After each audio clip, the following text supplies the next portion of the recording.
গন্ধে পাড়া যায় যে ভরে, বাড়ির সবাই বলল ওরে, ভাতের পাশে ঝোলটা সাজে, মাংস পেলেই মনটা বাজে। ডিম সেদ্ধ হয় না, ভাত পুড়ে কয়লা, সে আবার নাকি চিকেন রান্না করবে।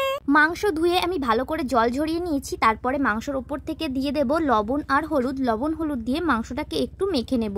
মেখে মাংসটাকে 2 মিনিট সাইডে আমি রাখবো। ওরে গাধা, আমি মাছ নই যে আমার গায়ে লবণ হলুদ মাখলি, আমি হলাম মাংস। এই মাংস, চুপ কর, সব সময় বলি, মা বলে সকালবেলায় মাথা ধরে খালি। গরম সর্ষের তেলের ভেতরে আমি এক এক করে সব কয়টা মাংস দিয়ে দেব।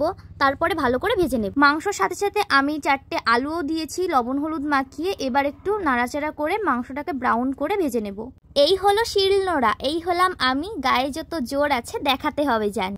ঝোল তো নয়, তেলে ভাজা, মাংস হবে কষা কষা। যখন মাংস আর আলুর গায়ে হালকা ব্রাউন রং ধরতে শুরু করবে তখন আমি দিয়ে দেব কুচানো পেঁয়াজ, আদা রসুন বাটা আর জিরে বাটা। একটু নাড়াচাড়া করে দিয়ে দেব লঙ্কার গুঁড়ো। এই তুমি কি করছো? মাংসের গায়ে আমাকে কেন ঘষছো? দেখছিস না রান্না করছি। এবার মশলার সঙ্গে মাংসটাকে আমি ভালো করে কষিয়ে নেব। মাংস চুপচাপ মুখে নেই বলি, তবু বলে মনে মনে এই যে লঙ্কা খুনি। মাংস কষানো হয়ে গেছে, এবার দিয়ে দেব জল। নে এবার জলের মধ্যে একটু সেদ্ধ হ, কাঁচা থাকলে তোদের আবার গিলতে পারবো না। মাংসটা জাল করা হয়ে গেছে, এবার আমি নামিয়ে নেব।